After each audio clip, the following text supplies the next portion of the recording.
తెల్లవారే వెలుగు రేఖలా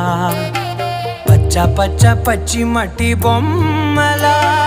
అల్లి బిల్లి వెన్న పాల నురగలా అచ్చ తెలుగు ఇంటి పూల కొమ్మలా దేవదేవుడే పంపగా ఇలా దేవతే మా ఇంట అడుగే పెట్టెనంట బ్రహ్మ కళ్ళలో కాంతులే మా అమ్మలా మా కోసం మళ్ళీ లాలి పాడేనంట.